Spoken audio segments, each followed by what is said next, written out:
Pour s'exercer à la méthode scientifique, rien ne vaut les miracles religieux. Celui du suaire de Turin continue d'attirer les foules de pèlerins, fournissant leur lot de mystères aux télévisions du monde.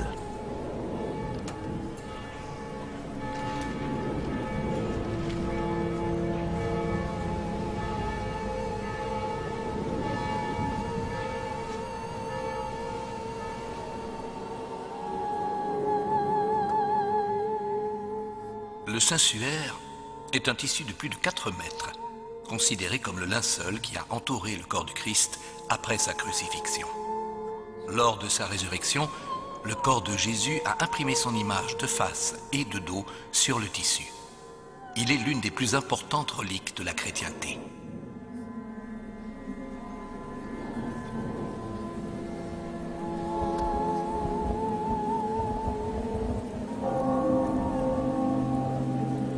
Le professeur Gian Maria Zaccone est directeur scientifique du musée du Suaire à Turin. Sur ce corps qui a laissé son empreinte, on lit une série de blessures et de traumatismes, dont la vision renvoie immédiatement au récit de la Passion du Christ, au supplice imposé à Jésus-Christ tel que les racontent les évangiles. Le professeur Nello Ballosino est directeur de recherche en informatique à l'université de Turin. D'abord, il faut dire que l'empreinte du Saint-Suaire, son image, est remarquable par sa tridimensionnalité intrinsèque. Pour expliquer en termes simples l'effet de relief qui ressort de l'image du Suaire, on la parcourt le long d'une ligne horizontale. Vous pouvez observer des points clairs et des points sombres. Les plus sombres correspondent aux parties saillantes du corps qui ont été le plus au contact de la toile. Les plus clairs correspondent aux parties du corps qui ont été le moins en contact avec la toile. Le suaire, vraisemblablement, n'est pas fait de la main de l'homme. Le suaire, du point de vue informatique, ne peut pas être fait de la main de l'homme. Le problème de la formation de l'empreinte est un problème totalement ouvert. Personne n'a encore pu expliquer comment, à partir du corps humain, on a pu obtenir un phénomène physico-chimique de ce type, capable d'impressionner de cette manière un tissu. Et c'est un des grands problèmes dont on débat encore à propos du suaire. Ceci est une image véridique. C'est une image qui décalque ce qui était probablement le visage de l'homme sous le suaire. Il est donc impensable que ce ne puisse pas être effectivement une toile portant l'empreinte d'un homme, Jésus-Christ, mort en croix. Il nous donne un message de souffrance, mais aussi de résurrection et de paix. Pierre-Olivier Dittmar est historien des images à l'École des hautes études en sciences sociales. Henri Brock est physicien, professeur à l'Université de Nice. Jacques Evin est ancien directeur du laboratoire de carbone 14 au CNRS de Lyon. Sébastien Duban est médecin légiste. Luigi Galarcelli est chimiste, professeur à l'Université de Pavie. Jean Théoflamme est ingénieur, spécialiste en textile. Gérald Bronner est sociologue, professeur à l'Université de Strasbourg. James Alcock est psychologue, professeur à l'Université de Toronto.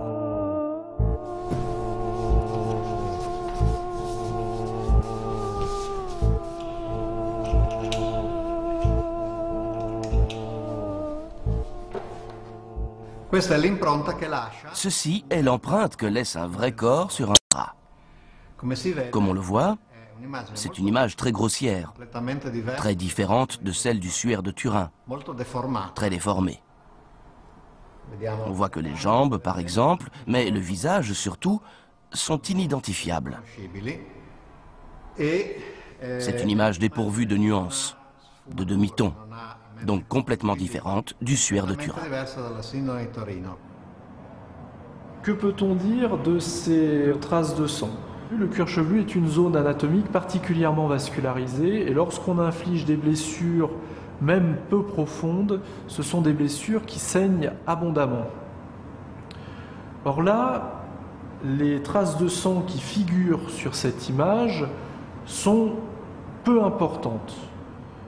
Si on avait des lésions infligées sur une personne vivante, on aurait un cuir chevelu diffusément ensanglanté, ce qui n'est pas la représentation sur cette image-là. On a des écoulements sanglants représentés qui sont extrêmement fins. Donc là, il y a une première incohérence. Alors la question qui peut se poser, c'est la curieuse distance qui existe entre la face ventrale et la face dorsale. Donc là, on voit bien la distance, le gap entre les deux.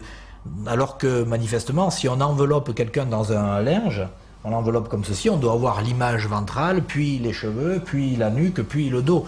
On doit avoir une continuité totale de l'image. Or là, on a une discontinuité. Donc apparemment, difficile à expliquer. Difficile à expliquer parce que la plupart du temps, le suaire, il est montré comme ceci. Les évêques qui le tiennent, les ostensions différentes qui ont eu lieu, il est quasiment tout le temps présenté horizontalement. Alors qu'à mon avis, c'est pas sa position, disons, d'origine. Je pense que le suaire devait être présenté plié en deux, verticalement. Verticalement, donc ce qui permet d'expliquer pourquoi on a l'espace entre la face avant et la face arrière. C'est certainement pour pouvoir faire quelque chose, par exemple, ce qu'on pourrait appeler le hissage du suaire. C'était des techniques utilisées à l'époque déjà avec, par exemple, des voiles, un voile de la Sainte Vierge, etc.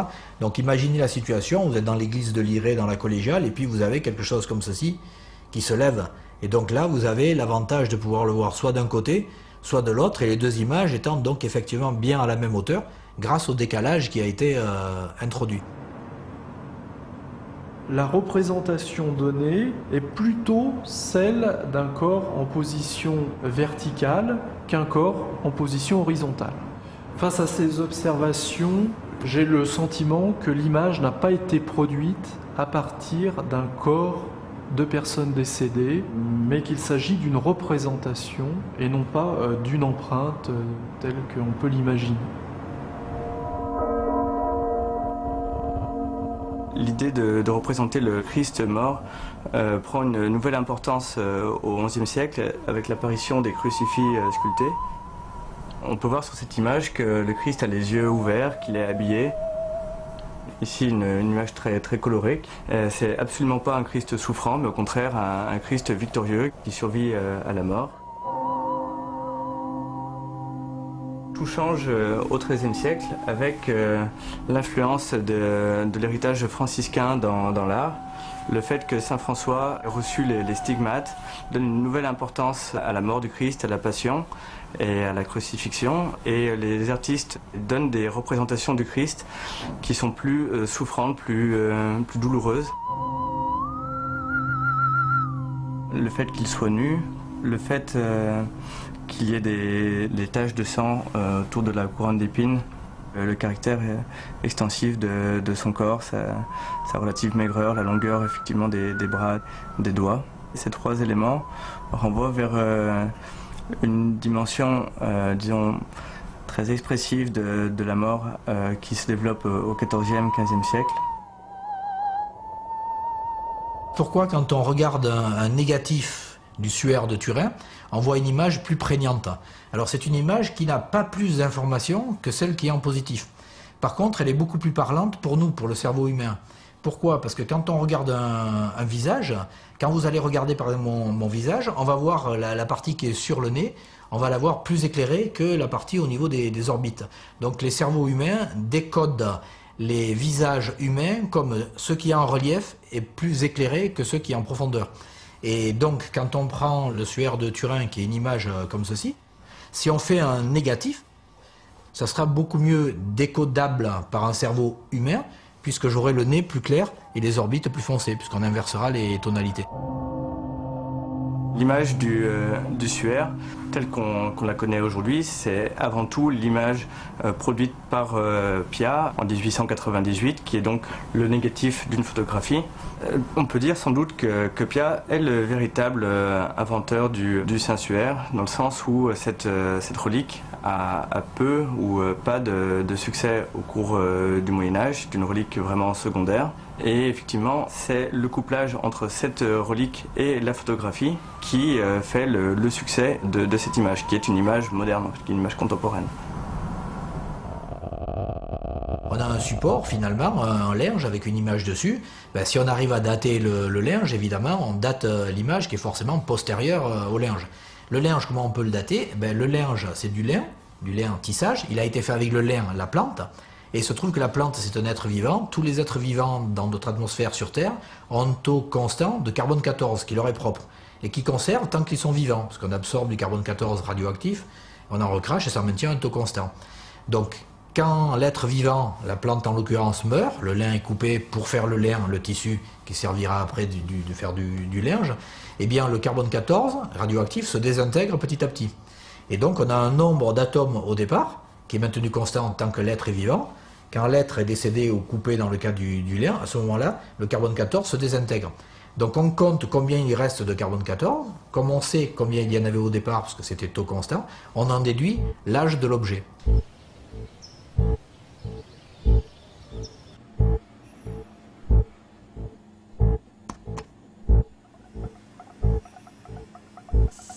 Je suis, comme vous le savez, spécialiste de radiocarbone et il a été décidé que serait fait un prélèvement sur le suaire de Turin. Donc un morceau a été pris tout à fait au bord du tissu, en présence naturellement du cardinal de Turin, en présence des autorités civiles et en présence surtout des spécialistes des laboratoires. Et donc ce morceau de tissu a été coupé en trois et chacun des trois morceaux a été donné dans un petit flacon spécial dûment extincté au laboratoire qui avait une expérience en datation d'objets archéologiques importante. Le résultat obtenu par la moyenne des trois laboratoires qui ont fait la mesure montre que le lin qui a servi au linceul de Turin a poussé entre l'année 1290 et l'année 1390. Les trois datations sont très proches les unes des autres et les marges statistiques vont très bien les unes avec les autres. Pour faire le tissu du linceul, il faut impérativement 4 lames, au moins. Voilà, ici. Ça, c'est un métier moderne qui est utilisé encore par les artisans. Donc, 4 pédales. Ce métier était inconnu, en Europe en tout cas, avant le Xe siècle. Il y a des historiens allemands et autres qui ont étudié la question et se sont rendus compte qu'en fait que l'invention du métier à 4 barres de lisse, ou même parfois plus, en tout cas du métier à pédale, venait de Chine. Mais les Chinois l'auraient inventé vers le 5e, 6e siècle de notre époque, de notre ère.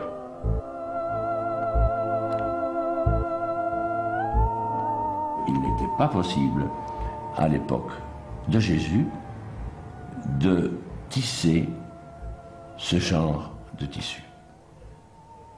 Voilà. C'est donc une icône qui a été fabriquée au XIVe siècle, comme il y en a eu des tas d'autres, des suaires, d'abord il y en avait plusieurs. Jusqu'en 1930, le suaire qui faisait des miracles, c'était pas le suaire de Turin, c'était le suaire de Cadouin, hein. Donc il faisait des miracles reconnus. Donc, mais finalement, quand il y a un jésuite qui s'est rendu compte que ce que tout le monde prenait pour de la décoration sur le côté, c'était une écriture arabe ancienne et ça a permis de le dater, et il était du 12e, hein, de mémoire, donc ben, il a disparu, puis il n'a plus fait de miracles, ils l'ont tout simplement retiré. Donc on voit bien que finalement c'est un épiphénomène. On oublie que l'Église donc qui, je rappelle, au XIVe siècle, c'est la première à avoir démystifié le linge, qu'on appelle maintenant le linceul de Turin. Hein. Le tout étant confirmé par le pape, avec les bulles papales de janvier 1390. Dans le souci d'écarter tout danger d'idolâtrie, nous ordonnons ce qui suit. chaque fois que la dite représentation sera montrée au peuple, le doyen et les ecclésiastiques ne pourront revêtir ni aube ni aucun vêtement liturgique. Celui qui fera ostension devra avertir à haute et intelligible voix que la dite figure n'est pas le vrai suaire de notre Seigneur Jésus-Christ, mais qu'elle est une peinture ou un tableau du suaire.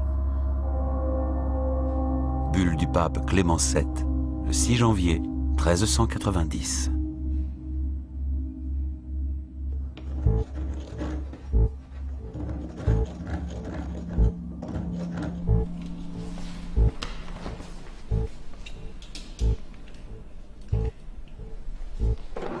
Donc ici un bas-relief, c'est quoi? C'est de la terre cuite et c'est une représentation donc du visage, puisqu'on va reproduire le visage dans une épaisseur donc très très faible. Et ça c'est vraiment important, c'est d'avoir un bas-relief et non pas d'avoir un relief total. On ne va pas faire sur quelqu'un, l'image serait totalement déformée. Donc pour rendre compte du suaire, il faut avoir un bas-relief.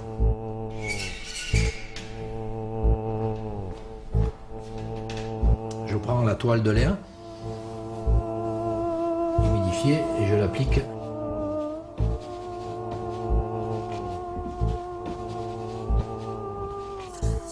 On est en train de refaire en fonction de ce qui a été retrouvé par Macron, un microanalyste américain, donc qui a fait les analyses. Ce qui a été retrouvé, c'est du collagène en médium. Le collagène, c'est la colle, c'est le support. Et puis ensuite, le colorant, le pigment qui a aussi été retrouvé, c'est un pigment ocre, celui-là, donc ocre rouge. Donc là, j'ai mélangé l'ocre à la colle d'os.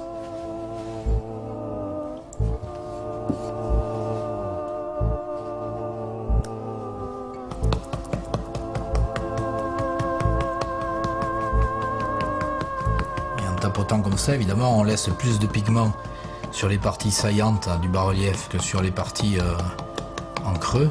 Et donc c'est ça qui crée la gradation de l'image. C'est ainsi que se présentait le suaire en 1350. Beaucoup plus visible. Et il y avait un pigment rouge. Mais aujourd'hui, le suaire de Turin est différent. Il n'y a plus de pigment. On a trouvé des micro-traces d'ocre, résiduelles, mais seulement là où il y a l'empreinte.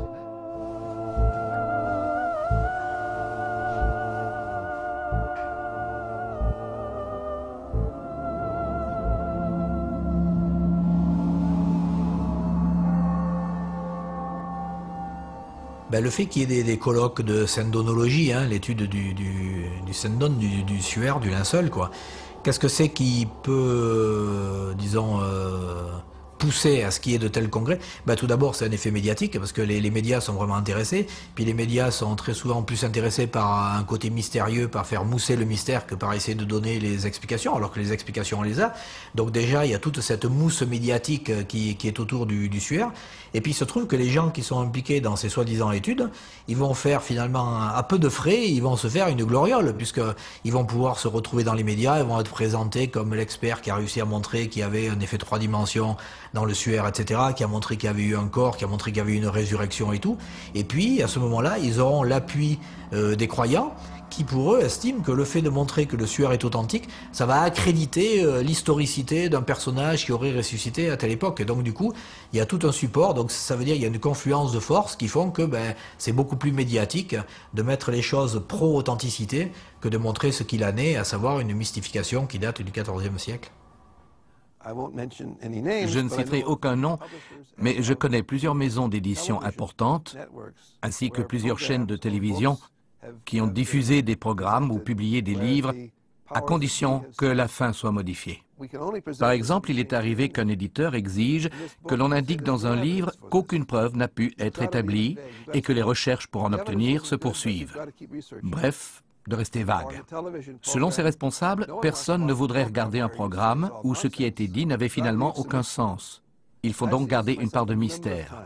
Et cela, je l'ai constaté à plusieurs reprises.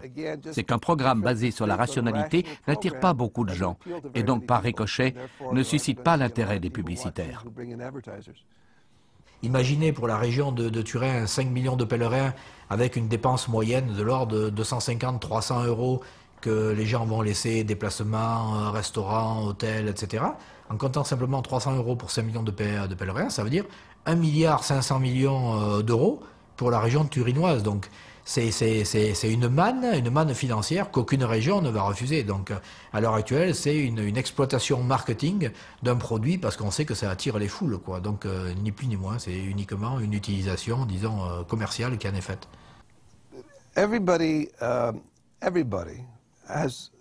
L'irrationalité fait partie intégrante de chaque individu. Je suis persuadé d'avoir moi-même des croyances irrationnelles. Pourtant, je ne peux pas vous les décrire, car je les définirais de la même manière que mes pensées rationnelles. Des êtres rationnels prédéterminés n'existent pas. Mais il y a des personnes capables d'établir une différence entre ce qui relève de la raison et ce qui relève de la croyance. Par exemple, il n'est pas surprenant de rencontrer dans un laboratoire une personne considérée comme matérialiste qui continue à prier Dieu et à croire aux miracles.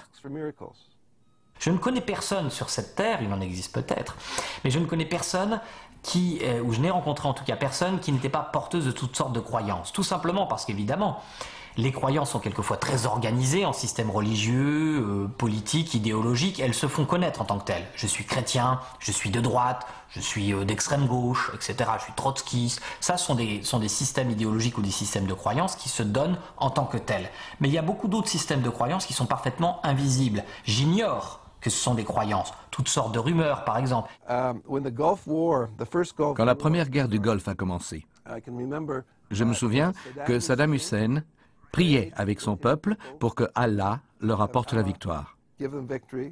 Le Premier ministre britannique, Margaret Thatcher, ainsi que le président des États-Unis, George Bush, ont également prié pour la victoire. Alors que ces trois responsables politiques disposaient de très nombreuses machines militaires basées sur la technologie et la raison, ils continuaient tout de même à prier pour la victoire. Il existe donc bien une dissociation. Ils croient qu'il faut laisser Dieu décider à leur place et en même temps, ils s'en remettent à leurs armées parties combattre au front. Mais s'ils s'en remettent à l'armée, cela signifie qu'ils ne croient pas en l'intervention de Dieu, tout en pensant par ailleurs qu'il est capable de déterminer le vainqueur. On retrouve donc de nouveau cette dissociation. Alors, une des choses les plus étonnantes et contre-intuitives, je dirais, c'est que les croyances, même spectaculaires, même étonnantes, sont tout à fait compatibles avec des esprits, je dirais, subjectivement rationnels au moins, des esprits bien formés. J'irai même plus loin, on sait que l'homéopathie est prescrite par certains médecins. On a une formation de médecine sérieuse, des doctorats de médecine. On sait aussi qu'en général, elle est prise par des catégories sociales qui sont supérieures et qui ont un niveau d'études supérieur à leur moyenne nationale. Mais ce n'est pas seulement vrai pour l'homéopathie. C'est vrai de l'astrologie, c'est vrai de la croyance au pouvoir de l'esprit, c'est vrai d'un certain nombre de croyances, y compris des croyances extrêmes qui ont pu m'intéresser, comme par exemple les croyances fanatiques qui sont impliquées dans le terrorisme. Vous savez que les terroristes, contrairement à ce qu'on croit, eh bien, généralement ne sont pas issus de familles défavorisées, ils sont plutôt issus de classes moyennes supérieures, voire très supérieures, et ils ont un niveau d'études supérieur aussi à leur moyenne nationale. C'est tout à fait intriguant évidemment, parce que la première intuition, c'est de croire que quelqu'un qui croit à une chose folle est fou lui-même. Or, la grande réponse, le grand éclairage que peut-être peut donner la sociologie sur ces questions, c'est qu'on peut croire à des choses folles tout en étant raisonnable d'une certaine façon. On peut croire à des choses déraisonnables tout en étant un être de raison. Dès le début de la matinée se multiplient dans les rues de Naples les statuettes de Saint Janvier, son saint patron, que l'on porte à la cathédrale dans la chapelle du Trésor pour le miracle du sang.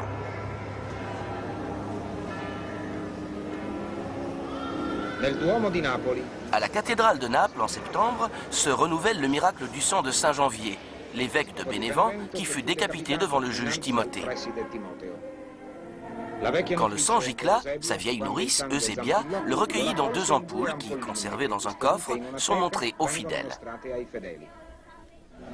2 phénomènes se répètent depuis 17 siècles, la liquéfaction de la substance et son augmentation de poids et de volume.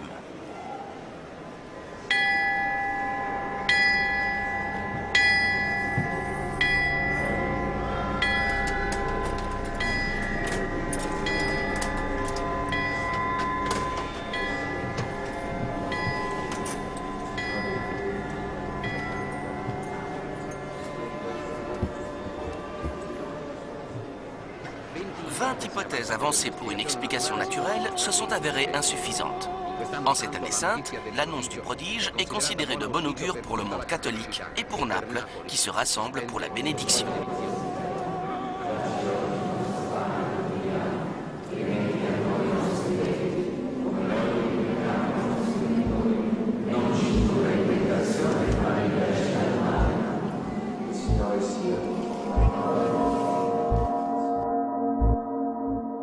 Michel Mitov est physicien, directeur de recherche au CNRS de Toulouse. Monseigneur Cépé est le cardinal de Naples. Jean Bricmont est physicien, professeur à l'université de Louvain. Je sais que jusqu'à ce jour, avec tous les systèmes scientifiques les plus actuels, avec toutes les analyses qui ont été faites, etc., la science dit qu'elle ne réussit pas à expliquer scientifiquement ce phénomène.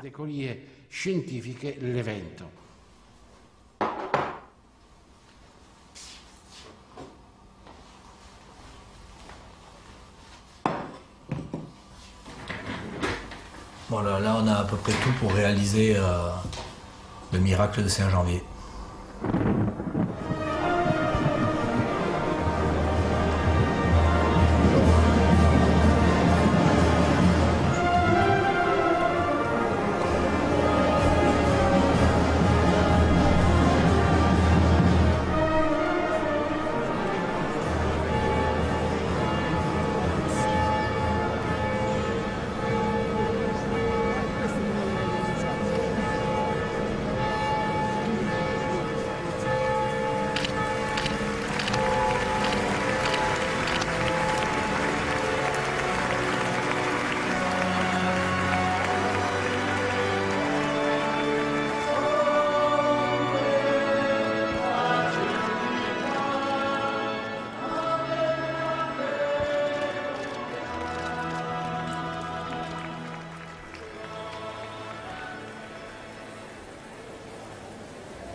Le sang est encore solide.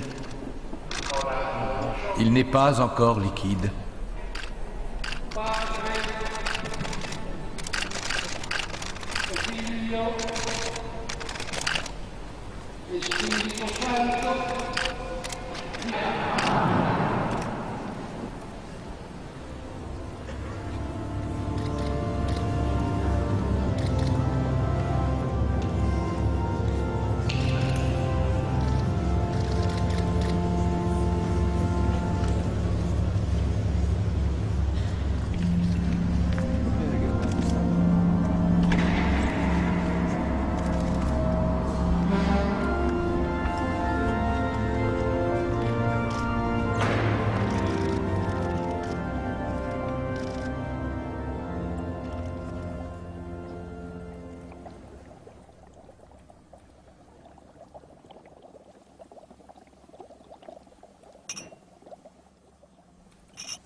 Alors les miracles, ce sont des phénomènes que l'on dit surnaturels dans un contexte religieux.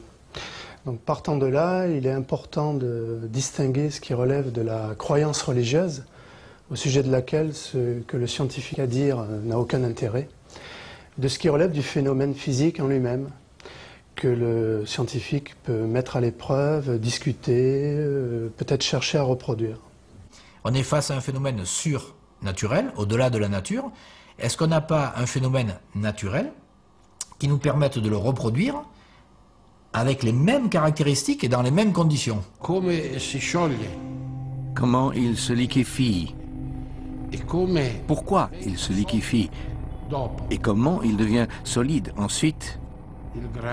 Eh bien, ceci est la grande interrogation qui, encore aujourd'hui, persiste.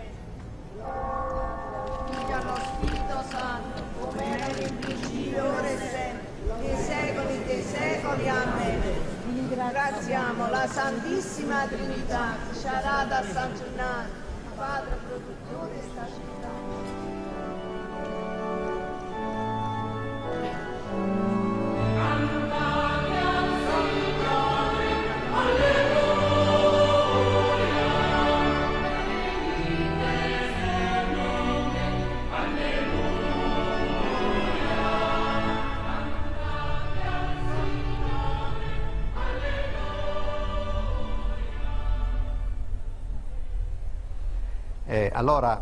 Alors, les explications du point de vue rationnel, chimico-physique, pourraient être que la substance devient liquide quand la température augmente.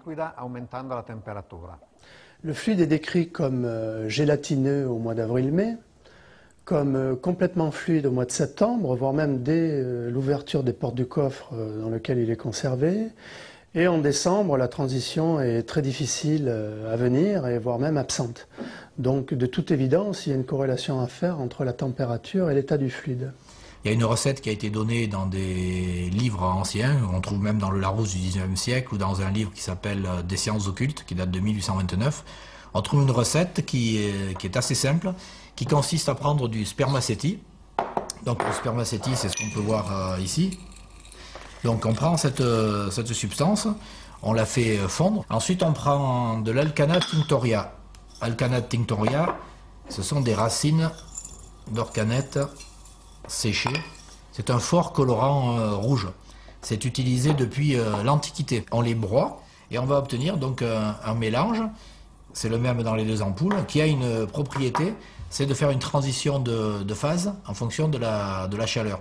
Et puis, à date fixe, donc en septembre, il y a les fidèles qui vont venir donc, dans l'église, l'ostensoir va être sorti, et puis vous imaginez, température corporelle, température ambiante, les cierges allumés et tout, c'est un peu comme là, si je prends l'ampoule dans la main, par le réchauffement donc, de la main, on va voir le produit qui va changer de phase. Donc de la phase solide, il va passer en phase liquide.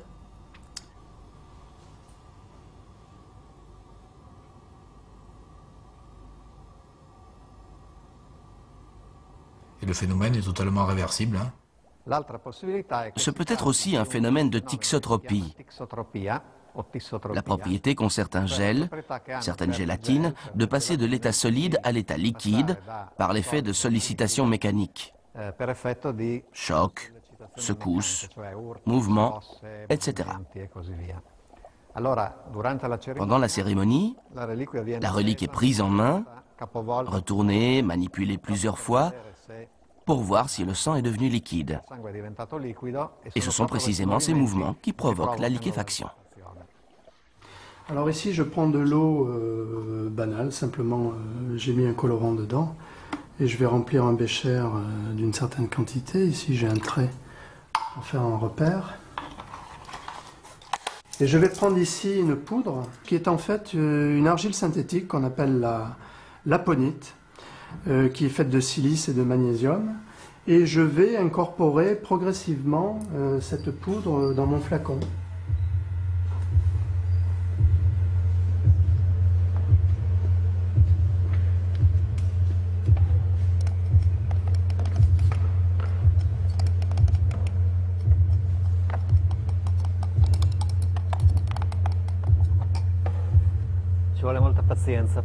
Il faut beaucoup de patience pour être un bon alchimiste.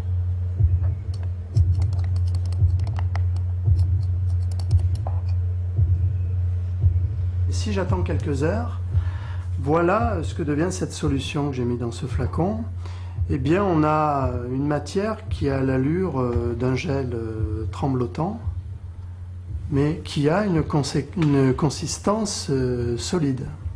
Et si je le remue finalement assez modestement, je m'aperçois que je suis en mesure de le liquéfier.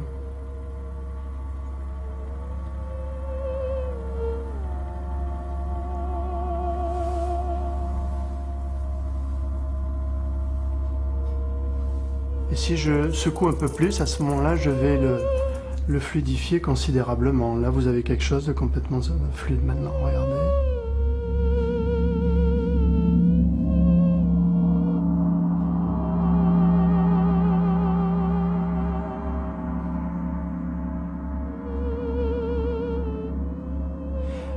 Donc on peut raisonnablement penser qu'il y a nécessité d'un seuil en température pour offrir une deuxième propriété qui est celle de la fluidification sous agitation avec retour à l'état initial, solide, qui peut prendre un temps très long.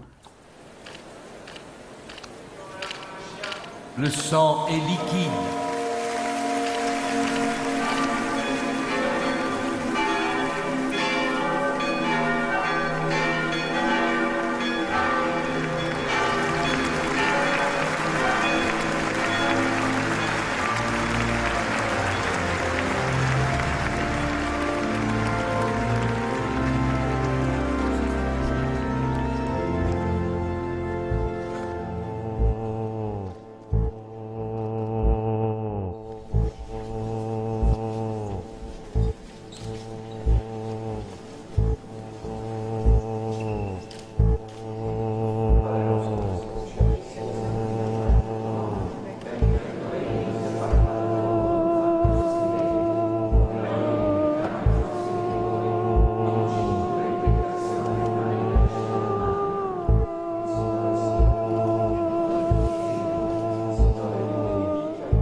Science et religion ont toujours été intimement liées.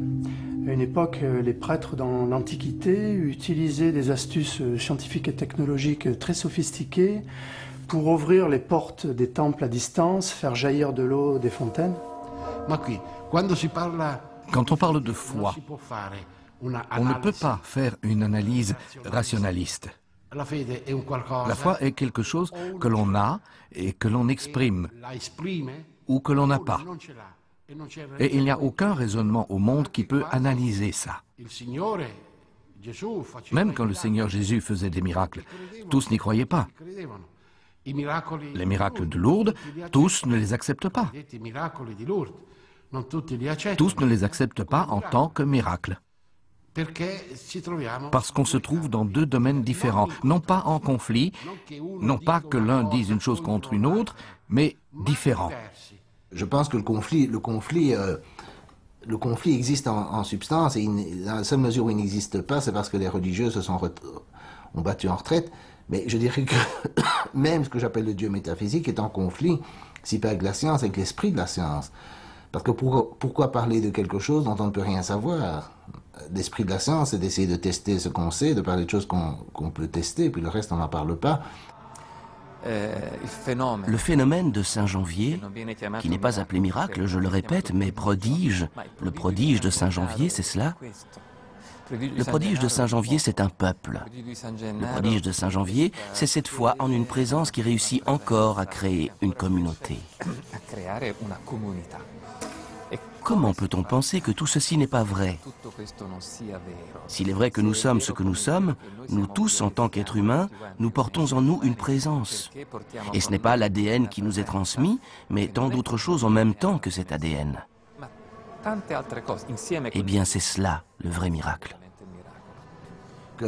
Je pense que cette histoire de dire c'est pas important, c'est la dimension symbolique, je pense que si les gens consciemment disaient voilà, c'est la dimension symbolique qui m'importe, eh bien, ils ne croiraient plus.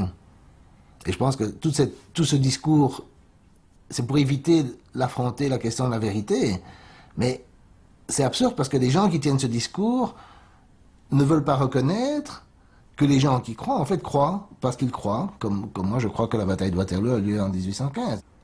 Alors évidemment, quand la science arrive et elle émet des hypothèses et elle explique ou tente d'expliquer, à ce moment-là, nous sommes dans la notion de progrès, c'est-à-dire les connaissances progressent.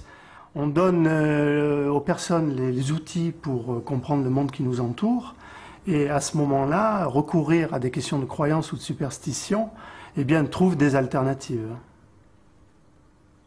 Vous prenez la base fondamentale de toute réflexion scientifique, ce qu'on appelle le principe de raison suffisante. Par exemple, si je fais chuter un objet, et qu'il chute, et que je rends compte de cette chute par l'effet de la gravitation. Je peux m'arrêter là. Mais supposons qu'un croyant vienne et dise « Oui, il y a l'effet de la gravitation, mais c'est aussi un fantôme que vous ne pouvez pas voir, que vous ne pouvez pas tester expérimentalement et qui tire cet objet vers le bas. » Qu'est-ce que je peux prouver scientifiquement concernant ce point? Rien. Je ne pourrai jamais démontrer que ce fantôme n'existe pas. Donc la science ne va pas démontrer que Dieu n'existe pas ou que les fantômes n'existent pas, ça ne l'intéresse pas. Ce que la science va montrer, c'est qu'il n'est pas nécessaire de poser l'hypothèse de ce fantôme ou de poser l'hypothèse de Dieu pour rendre compte d'un certain nombre de phénomènes. Le principe de raison suffisante. Voilà une première hygiène mentale qui, s'il était appliqué dans la vie de tous les jours, nous ferait sans doute prendre des distances avec toutes sortes d'idées fausses que nous avons sur le monde. Concetta Lamanna du village d'Adrano était atteinte par la méningite. Elle a fait ce geste avec un coton imprégné des pleurs de la Vierge et maintenant son mari l'embrasse, guéri. Cette fillette de Priolo était boiteuse, miraculée elle aussi. De la petite maison d'Antonietta Giusto, l'image sainte est sortie dans la rue, qui maintenant ne suffit plus à contenir les pèlerins. En attendant, on distribue les morceaux de coton qui guériront aussi ceux qui ne peuvent être transportés, tandis que la statue est portée dans les bras de l'évêque vers l'édicule qu'on lui a érigé sur la place Euclide, où se pressent tous ceux qui sont venus prier la Sainte Mère de tous.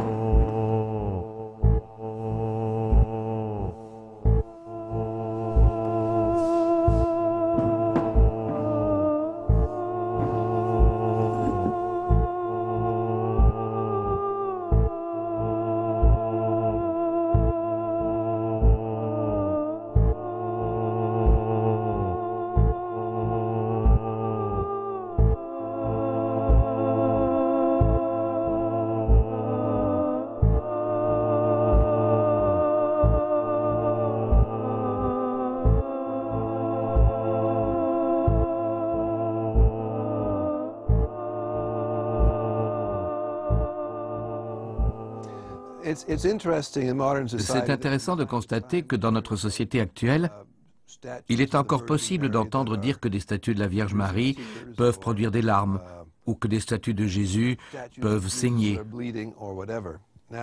Pourtant, on peut expliquer cela en analysant notamment la cause du phénomène de manière rationnelle et le voir ainsi comme une fraude.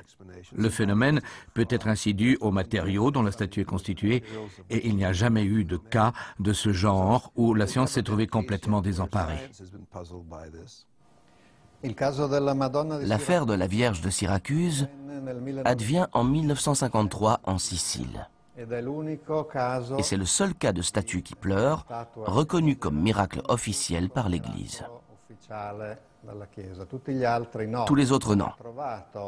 J'ai retrouvé une copie exacte de ce bas-relief. Si on le détache, on voit que le plâtre a une cavité derrière la tête.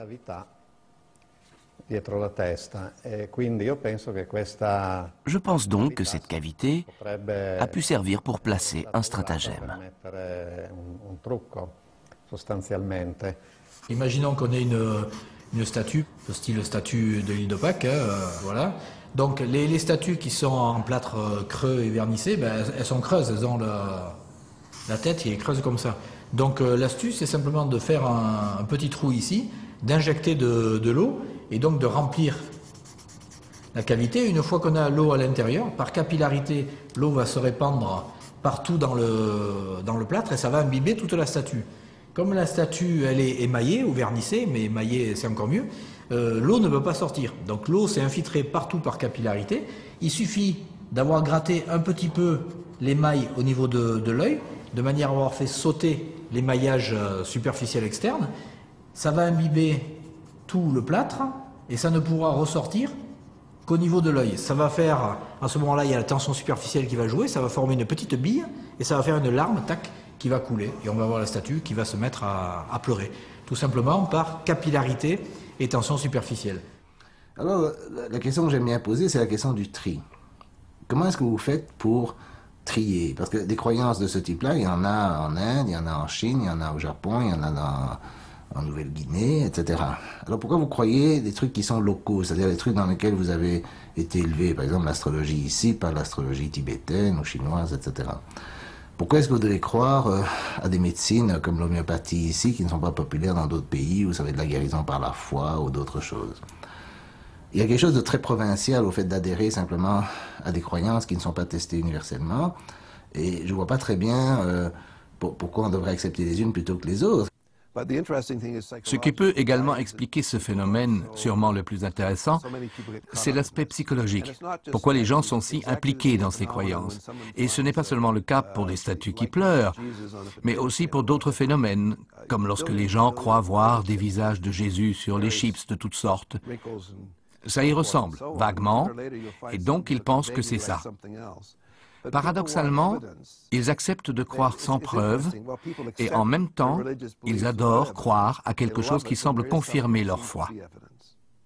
Ainsi, quand ils voient des larmes versées par une statue, ils ne pensent pas à la manière dont cela a pu se produire ou à la possibilité d'une fraude, encore moins que l'humidité ou la chaleur aient pu provoquer de tels phénomènes. Ils ne pensent pas en termes d'explication rationnelle. Pour eux, la statue de Marie représente une sainte. L'apparition de larmes est donc expliquée par sa sainteté. Ce sont pour eux des larmes de sainteté. C'est l'enthousiasme pour ces phénomènes religieux qui incite donc ces gens à penser que leurs croyances sont vraies. La statue ou le bas-relief ne pleurait que dans la maison de sa propriétaire, 2 ou 3 fois. Puis, quand elle a été amenée au commissariat de police, elle ne pleurait plus. Il paraît qu'elle avait été auparavant ramenée chez l'artisan qui l'avait construite parce qu'il y avait des griffures sur les mailles.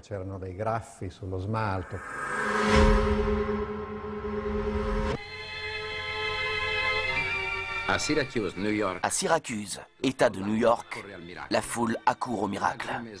Des larmes jaillissent des yeux de cette sainte Anna quand la petite Shelley Martin l'embrasse. L'événement se produisit pour la première fois quand Shelley ramassa dans la rue la statue brisée, comme pour lui demander pardon. Les mouchoirs sont tendus pour être imbibés de ces larmes miraculeuses. Si vous êtes dans la rue et que vous voyez quelqu'un regarder vers le ciel, vous penserez que cette personne est probablement folle.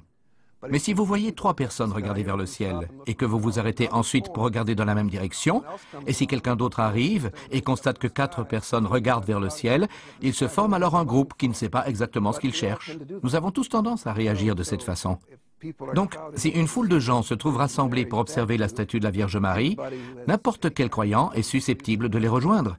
Et c'est ainsi qu'un phénomène, un miracle, se crée. Quand le phénomène expliqué, c'est le récit du miracle, il faut il y a une explication très simple. C'est que la personne qui vous parle se trompe ou vous trompe. Probablement plutôt se trompe, mais que des gens se trompent ou vous trompent, ça c'est une expérience tout à fait courante. Vous pouvez acheter une voiture d'occasion, vous verrez tout de suite ce qui se passe. Et donc, pour moi, il faut poser la même question aux politiciens qui disent que ils vont résoudre les problèmes économiques, aux banquiers qui promettent des bénéfices faramineux, aux journalistes qui racontent des histoires vues dans des pays lointains, ainsi qu'aux évêques, aux charlatans, etc. Il faut poser la même question. Quelle raison me donnez-vous pour que je vous croie, plutôt que de croire que vous faites une erreur ou vous êtes trompé vous-même ou que vous cherchez à me tromper.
de Turin. Que peut-on dire de ces traces de sang? Le cuir chevelu est une zone anatomique particulièrement vascularisée et lorsqu'on inflige des blessures, même peu profondes, ce sont des blessures qui saignent abondamment. Or là, les traces de sang qui figurent sur cette image sont peu importantes. Si on avait des lésions infligées sur une personne vivante, on aurait un cuir chevelu diffusément ensanglanté, ce qui n'est pas la représentation sur cette image-là. On a des écoulements sanglants représentés qui sont extrêmement fins. Donc là, il y a une première incohérence. Alors la question qui peut se poser, c'est la curieuse distance qui existe entre la face ventrale et la face dorsale. Donc là, on voit bien la distance, le gap entre les deux. Alors que manifestement, si on enveloppe quelqu'un dans un linge, on l'enveloppe comme ceci, on doit avoir l'image ventrale, puis les cheveux, puis la nuque, puis le dos. On doit avoir une continuité totale de l'image. Or là, on a une discontinuité. Donc apparemment, difficile à expliquer. Difficile à expliquer parce que la plupart du temps, le suaire, il est montré comme ceci. Les évêques qui le tiennent, les ostensions différentes qui ont eu lieu, il est quasiment tout le temps présenté horizontalement. Alors qu'à mon avis, ce n'est pas sa position, disons, d'origine. Je pense que le suaire devait être présenté plié en deux, verticalement. Verticalement, donc ce qui permet d'expliquer pourquoi on a l'espace entre la face avant et la face arrière. C'est certainement pour pouvoir faire quelque chose, par exemple, ce qu'on a pour appeler le hissage du suaire. C'était des techniques utilisées à l'époque déjà avec, par exemple, des voiles, un voile de la Sainte Vierge, etc. Donc imaginez la situation, vous êtes dans l'église de Lirey, dans la collégiale, et puis vous avez quelque chose comme ceci qui se lève. Et donc là, vous avez l'avantage de pouvoir le voir soit d'un côté, soit de l'autre, et les deux images étant donc effectivement bien à la même hauteur, grâce au décalage qui a été introduit. La représentation donnée est plutôt celle d'un corps en position verticale qu'un corps en position horizontale. Face à ces observations, j'ai le sentiment que l'image n'a pas été produite à partir d'un corps de personnes décédées, mais qu'il s'agit d'une représentation et non pas d'une empreinte telle qu'on peut l'imaginer. L'idée de représenter le Christ mort prend une nouvelle importance au XIe siècle avec l'apparition des crucifix sculptés. On peut voir sur cette image que le Christ a... Donc on prend cette substance, on la fait fondre. Ensuite on prend de l'Alcana tinctoria. Alcana tinctoria, ce sont des racines d'orcanette séchées. C'est un fort colorant rouge. C'est utilisé depuis l'Antiquité. On les broie et on va obtenir donc un mélange, c'est le même dans les deux ampoules, qui a une propriété, c'est de faire une transition de phase en fonction de la chaleur. Et puis à date fixe, donc en septembre, il y a les fidèles qui vont venir donc dans l'église, l'ostensoir va être sorti, et puis vous imaginez, température corporelle, température ambiante, les cierges allumés et tout, c'est un peu comme là si je prends l'ampoule dans la main, par le réchauffement donc de la main, on va avoir le produit qui va changer de phase. Donc de la phase solide, il va passer en phase liquide.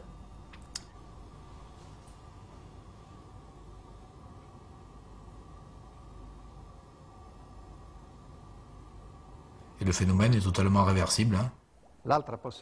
Ce peut être aussi un phénomène de thixotropie. La propriété qu'ont certains gels, certaines gélatines, de passer de l'état solide à l'état liquide par l'effet de sollicitation mécanique. Choc, secousse, mouvement, etc.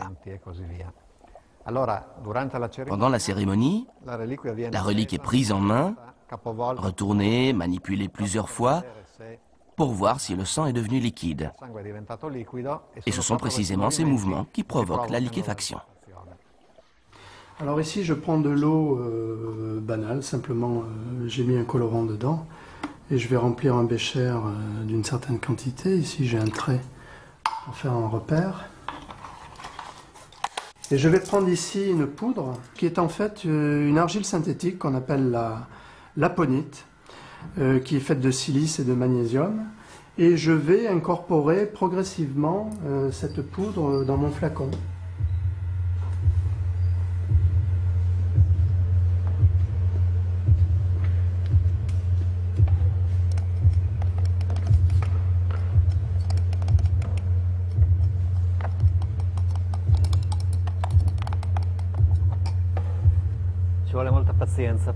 Il faut beaucoup de patience pour être un bon alchimiste.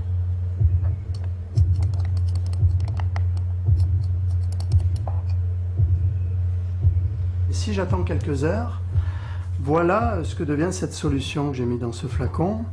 Eh bien, on a une matière qui a l'allure d'un gel tremblotant, mais qui a une consistance solide. Et si je le remue finalement assez modestement... était atteinte par la méningite. Elle a fait ce geste avec un coton imprégné des pleurs de la Vierge et maintenant son mari l'embrasse, guérie. Cette fillette de Priolo était boiteuse, miraculée elle aussi. De la petite maison d'Antonietta Giusto, l'image sainte est sortie dans la rue, qui maintenant ne suffit plus à contenir les pèlerins. En attendant, on distribue les morceaux de coton qui guériront aussi ceux qui ne peuvent être transportés, tandis que la statue est portée dans les bras de l'évêque vers l'édicule qu'on lui a érigé sur la place Euclide, où se pressent tous ceux qui sont venus prier la Sainte Mère de tous.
C'est intéressant de constater que dans notre société actuelle, il est encore possible d'entendre dire que des statues de la Vierge Marie peuvent produire des larmes ou que des statues de Jésus peuvent saigner. Pourtant, on peut expliquer cela en analysant notamment la cause du phénomène de manière rationnelle et le voir ainsi comme une fraude. Le phénomène peut être ainsi dû aux matériaux dont la statue est constituée et il n'y a jamais eu de cas de ce genre où la science s'est trouvée complètement désemparée. L'affaire de la Vierge de Syracuse advient en 1953 en Sicile. Et c'est le seul cas de statue qui pleure, reconnu comme miracle officiel par l'Église. Tous les autres, non. J'ai retrouvé une copie exacte de ce bas-relief.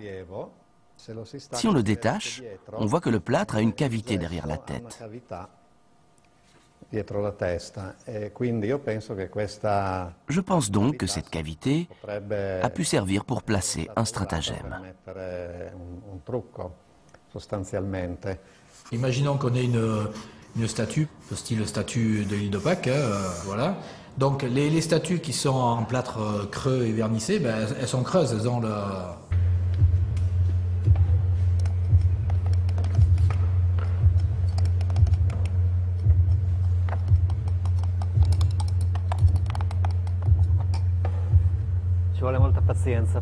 Il faut beaucoup de patience pour être un bon alchimiste.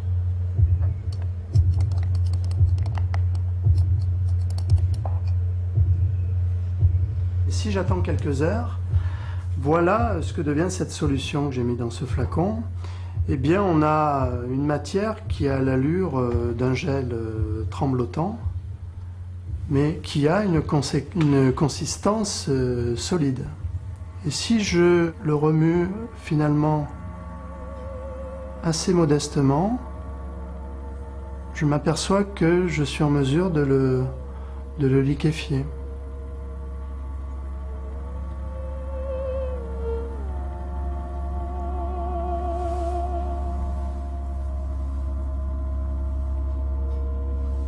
Si je secoue un peu plus, à ce moment-là, je vais le fluidifier considérablement. Là, vous avez quelque chose de complètement fluide maintenant, regardez.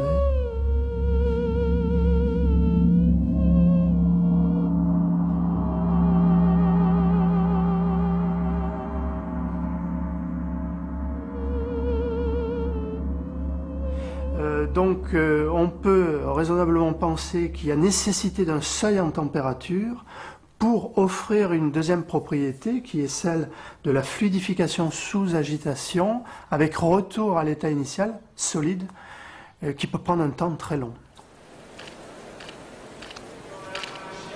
Le sang est liquide.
Trois personnes regardaient vers le ciel et que vous vous arrêtez ensuite pour regarder dans la même direction, et si quelqu'un d'autre arrive et constate que 4 personnes regardent vers le ciel, il se forme alors un groupe qui ne sait pas exactement ce qu'il cherche. Nous avons tous tendance à réagir de cette façon.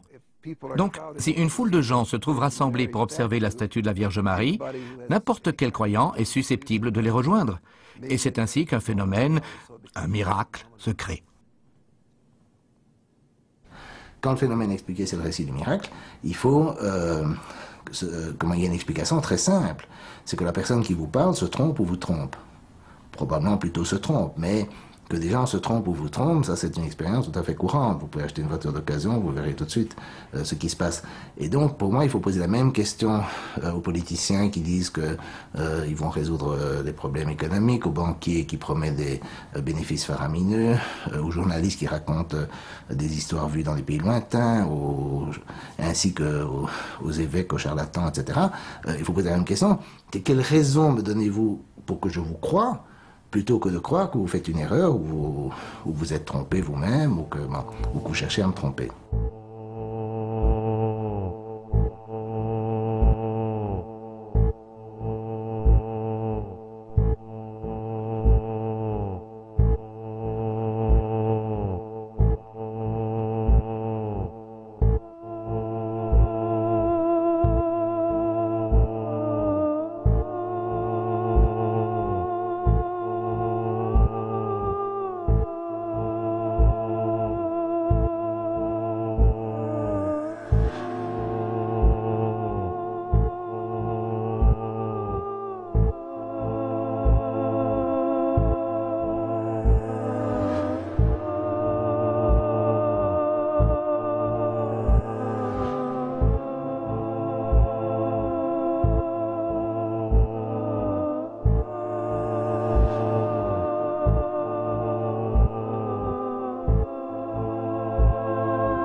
Là où il y a l'empreinte.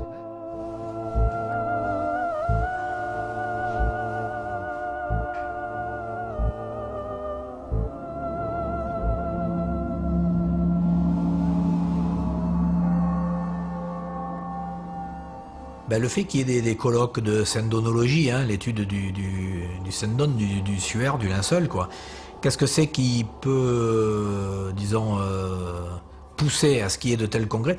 Tout d'abord, c'est un effet médiatique, parce que les médias sont vraiment intéressés, puis les médias sont très souvent plus intéressés par un côté mystérieux, par faire mousser le mystère, que par essayer de donner les explications, alors que les explications, on les a. Donc déjà, il y a toute cette mousse médiatique qui est autour du suaire. Et puis il se trouve que les gens qui sont impliqués dans ces soi-disant études, ils vont faire finalement, à peu de frais, ils vont se faire une gloriole, puisqu'ils vont pouvoir se retrouver dans les médias, ils vont être présentés comme l'expert qui a réussi à montrer qu'il y avait un effet 3 dimensions dans le suaire, etc., qui a montré qu'il y avait eu un corps, qui a montré qu'il y avait eu une résurrection et tout. Et puis, à ce moment-là, ils auront l'appui des croyants, qui pour eux estiment que le fait de montrer que le suaire est authentique, ça va accréditer l'historicité d'un personnage qui aurait ressuscité à telle époque. Et donc du coup, il y a tout un support, donc ça veut dire qu'il y a une confluence de forces qui font que c'est beaucoup plus médiatique de mettre les choses pro-authenticité que de montrer ce qu'il en est, à savoir une mystification qui date du XIVe siècle. Je ne citerai aucun nom, mais je connais plusieurs maisons d'édition importantes, ainsi que plusieurs chaînes de télévision qui ont diffusé des programmes ou publié des livres à condition que la fin soit modifiée. Par exemple, il est arrivé qu'un éditeur exige que l'on indique dans un livre qu'aucune preuve n'a pu être établie et que les recherches pour en obtenir se poursuivent. Bref, de rester vague. Selon ces responsables, personne ne voudrait regarder un programme où ce qui a été dit n'avait finalement aucun sens. Il faut donc garder une part de mystère. Et cela, je l'ai constaté à plusieurs reprises. C'est qu'un programme basé sur la rationalité n'attire pas beaucoup de gens, et donc par ricochet, ne suscite pas l'intérêt des publicitaires. Imaginez pour la région de Turin 5 millions de pèlerins avec une dépense moyenne de l'ordre de 250-300 € que les gens vont laisser, déplacements, restaurants, hôtels, etc. En comptant simplement 300 € pour 5 millions de pèlerins, ça veut dire 1,5 milliard d'euros pour la région turinoise. Donc c'est une manne financière qu'aucune région ne va refuser. Donc à l'heure actuelle, c'est une exploitation marketing d'un produit parce qu'on sait que ça attire les foules, quoi. Donc ni plus ni moins, c'est uniquement une utilisation, disons, commerciale qui en est faite.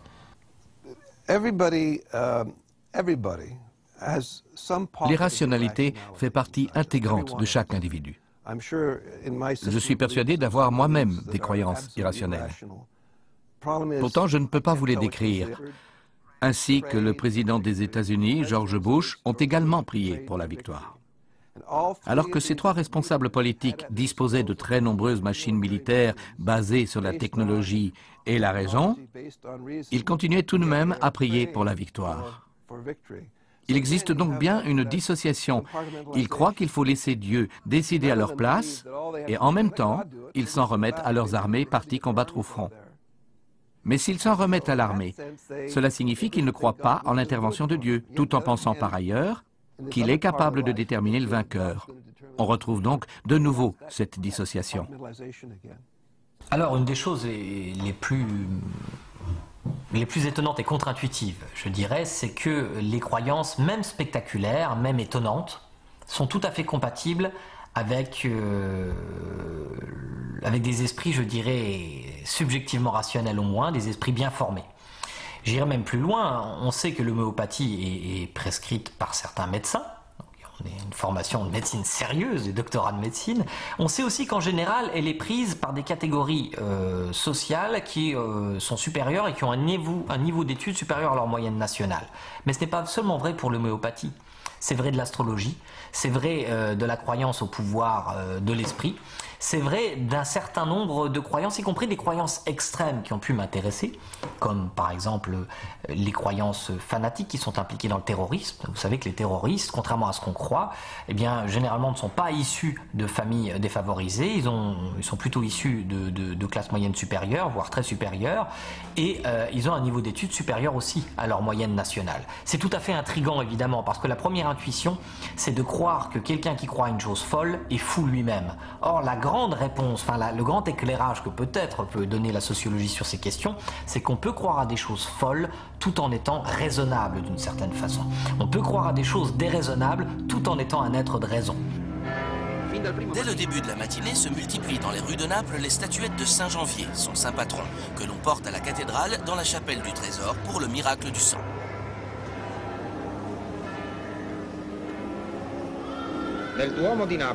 À la cathédrale de Naples, en septembre, se renouvelle le miracle du sang de Saint Janvier, l'évêque de Bénévent qui fut décapité devant le juge Timothée.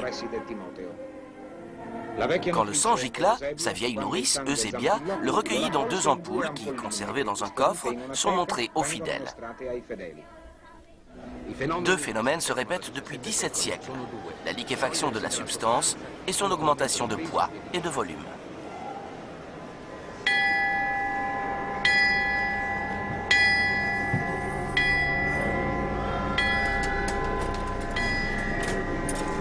Image à l'école des hautes études en sciences sociales. Henri Brock est physicien, professeur à l'université de Nice. Jacques Évin est ancien directeur du laboratoire de carbone 14 au CNRS de Lyon. Sébastien Duban est médecin légiste. Luigi Galarcelli est chimiste, professeur à l'université de Pavie.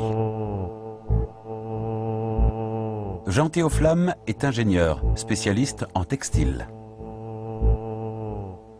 Gérald Bronner est sociologue, professeur à l'université de Strasbourg. James Alcock est psychologue, professeur à l'université de Toronto.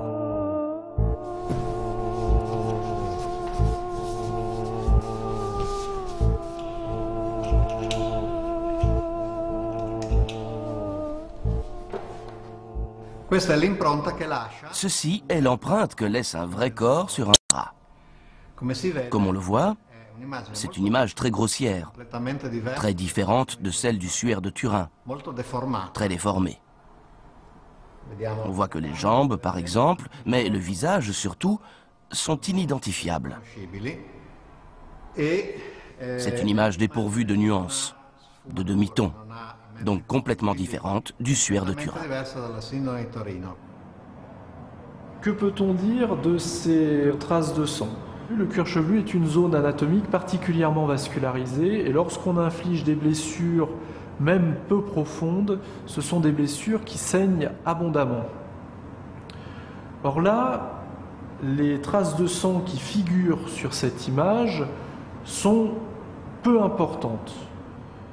Si on avait des lésions infligées sur une personne vivante, on aurait un cuir chevelu diffusément ensanglanté, ce qui n'est pas la représentation sur cette image-là. On a des écoulements sanglants représentés qui sont extrêmement fins. Donc là, il y a une première incohérence. Alors la question qui peut se poser, c'est la curieuse distance qui existe entre la face ventrale et la face dorsale.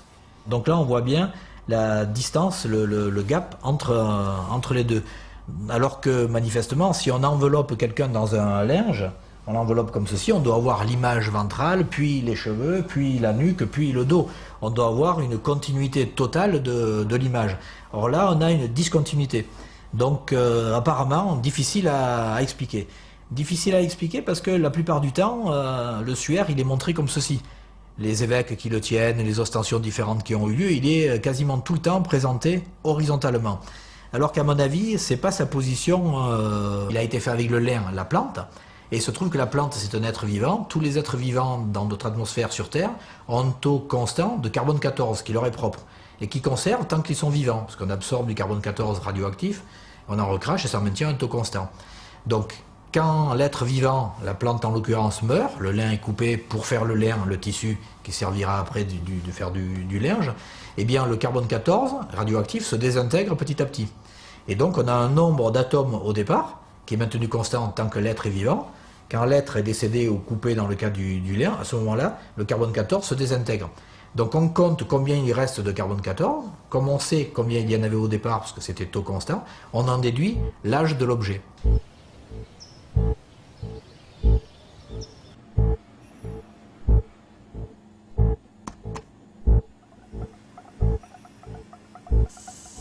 Je suis, comme vous le savez, spécialiste de radiocarbone et il a été décidé que serait fait un prélèvement sur le suaire de Turin. Donc un morceau a été pris tout à fait au bord du tissu, en présence naturellement du cardinal de Turin, en présence des autorités civiles et en présence surtout des spécialistes des laboratoires. Et donc ce morceau de tissu a été coupé en 3 et chacun des 3 morceaux a été donné dans un petit flacon spécial dûment extincté au laboratoire qui avait une expérience en datation d'objets archéologiques importante. Le résultat obtenu par la moyenne des 3 laboratoires qui ont fait la mesure montre que le lin qui a servi au linceul de Turin a poussé entre l'année 1290 et l'année 1390. Les 3 datations sont très proches les unes des autres et les marges statistiques vont très bien les unes avec les autres. Pour faire le tissu du linceul, il faut impérativement 4 lames, au moins. Voilà, ici. Ça, c'est un métier moderne qui est utilisé encore par les artisans. Donc, 4 pédales. Ce métier était inconnu, en Europe en tout cas, avant le Xe siècle. Il y a des historiens allemands et autres qui ont étudié la question et se sont rendus compte qu'en fait que l'invention du métier à 4 barres de lisse, ou même parfois plus, en tout cas du métier à pédale, venait de Chine. Mais les Chinois l'auraient inventé vers le 5e, 6e siècle de notre époque, de notre ère. Et qu'il chute, et que je rends compte de cette chute par l'effet de la gravitation. Je peux m'arrêter là. Mais supposons qu'un croyant vienne et dise « Oui, il y a l'effet de la gravitation, mais c'est aussi un fantôme que vous ne pouvez pas voir, que vous ne pouvez pas tester expérimentalement et qui tire cet objet vers le bas. » Qu'est-ce que je peux prouver scientifiquement concernant ce point? Rien. Je ne pourrai jamais démontrer que ce fantôme n'existe pas. Donc la science ne va pas démontrer que Dieu n'existe pas ou que les fantômes n'existent pas, ça ne l'intéresse pas. Ce que la science va montrer, c'est qu'il n'est pas nécessaire de poser l'hypothèse de ce fantôme ou de poser l'hypothèse de Dieu pour rendre compte d'un certain nombre de phénomènes. Le principe de raison suffisante. Voilà une première hygiène mentale qui, s'il était appliqué dans la vie de tous les jours, nous ferait sans doute prendre des distances avec toutes sortes d'idées fausses que nous avons sur le monde. Concetta Lamanna du village d'Adrano était atteinte par la méningite. Elle a fait ce geste avec un coton imprégné des pleurs de la Vierge et maintenant son mari l'embrasse, guérie. Cette fillette de Priolo était boiteuse, miraculée elle aussi. De la petite maison d'Antonietta Giusto, l'image sainte est sortie dans la rue, qui maintenant ne suffit plus à contenir les pèlerins. En attendant, on distribue les morceaux de coton qui guériront aussi ceux qui ne peuvent être transportés, tandis que la statue est portée dans les bras de l'évêque vers l'édicule qu'on lui a érigé sur la place Euclide, où se pressent tous ceux qui sont venus prier la Sainte Mère de tous.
C'est intéressant de constater que dans notre société actuelle, il est encore possible d'entendre dire que des statues de la Vierge Marie peuvent produire des larmes ou que des statues de Jésus peuvent saigner. Pourtant, on peut expliquer cela en analysant notamment la cause du phénomène de manière rationnelle et le voir ainsi comme une fraude. Le phénomène peut être ainsi dû aux matériaux dont la statue est constituée et il n'y a jamais eu de cas de ce genre où la science s'est trouvée complètement désemparée. Le linge, évidemment, on date l'image qui est forcément postérieure au linge. Le linge, comment on peut le dater? Le linge, c'est du lin en tissage. Il a été fait avec le lin, la plante. Et il se trouve que la plante, c'est un être vivant. Tous les êtres vivants dans notre atmosphère sur Terre ont un taux constant de carbone 14, qui leur est propre. et qui conservent tant qu'ils sont vivants, parce qu'on absorbe du carbone 14 radioactif, on en recrache et ça maintient un taux constant. Donc, quand l'être vivant, la plante en l'occurrence, meurt, le lin est coupé pour faire le lin, le tissu qui servira après de faire du linge, eh bien le carbone 14 radioactif se désintègre petit à petit. Et donc on a un nombre d'atomes au départ qui est maintenu constant tant que l'être est vivant. Quand l'être est décédé ou coupé dans le cas du lin, à ce moment-là, le carbone 14 se désintègre. Donc on compte combien il reste de carbone 14, comme on sait combien il y en avait au départ, parce que c'était taux constant, on en déduit l'âge de l'objet.